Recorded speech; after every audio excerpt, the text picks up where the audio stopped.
کہ بعض اوقات زیور ہوتا ہے عورتوں کے پاس، اور عورتیں اس خوش فہمی میں ہوتی ہیں کہ ہماری قربانی جو ہے وہ ہمارے مردوں پر واجب ہے۔ ایسا نہیں ہے، قربانی عورت پر ہی واجب ہے۔ اگر مرد ادا کر دے عورت کی طرف سے، اور عورت کو بتائے کہ میں یہ جو قربانی کر رہا ہوں یہ آپ کی طرف سے کر رہا ہوں، تو اس صورت میں عورت کی قربانی ہو جائے گی۔ ورنہ اگر مرد نے قربانی نہیں کی عورت کی طرف سے، اور عورت کے پاس 52.5 تولہ چاندی یا 7.5 تولہ سونا یا دونوں کو ملا کر، یا جو پیسے اس کے پاس ہے وہ ملا کر کے 52.5 تولہ چاندی کی مقدار پوری ہوتی ہے، تو خود اس عورت پر قربانی واجب ہے۔ اگر مرد اس کی طرف سے قربانی نہیں کرتا تو مرد گناہگار نہیں ہوگا، خود وہ عورت گناہگار ہے۔ یہ واجب عورت کے اوپر ہے، عورت کے اوپر یہ واجب ہے کہ وہ اپنے زیور میں سے کچھ زیور بیچ کر کے قربانی کا اہتمام کرے، یا اپنے مرد کو اس بات کے اوپر قائل کرے کہ وہ اس کے بدلے میں قربانی ادا کرے، ورنہ عورت گناہگار ہوگی، مرد گناہگار نہیں ہوگی۔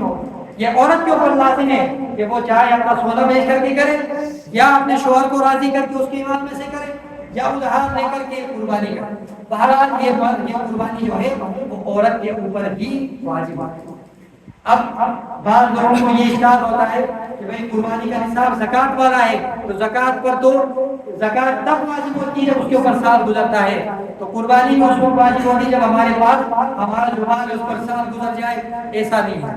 اگر قربانی کی عید سے 3 دن پہلے، 2 دن پہلے یا 1 دن پہلے خاتون کی شادی ہوتی ہے، اور اس شادی کے نتیجے میں اس کے پاس بہت سارا مال و اسباب اور زیور آ جاتا ہے، تو اس زیور کے آنے کے بعد اگر وہ زیور نصاب کو پہنچتا ہے تو اگلے دن قربانی کے دن اس عورت کے اوپر واجب ہے کہ وہ قربانی ادا کرے۔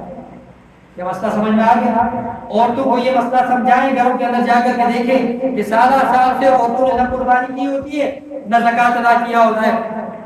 اور آپ صلی اللہ علیہ وسلم نے فرمایا کہ قربانی واجب ہونے کے بعد قربانی کی استطاعت رکھنے والا بندہ اگر استطاعت کے باوجود قربانی نہ کرے تو اسے چاہیے کہ ہمارے عیدگاہ کے قریب ہی نہ۔ اتنی سخت وعید ہے، اس لیے ہمیں چاہیے کہ ہم خوشی خوشی اپنے مال کو تول کر کے دیکھ لیں، اگر وہ نصاب کو پہنچتا ہے تو ہر صورت ہم قربانی کا اہتمام کریں گے انشاءاللہ۔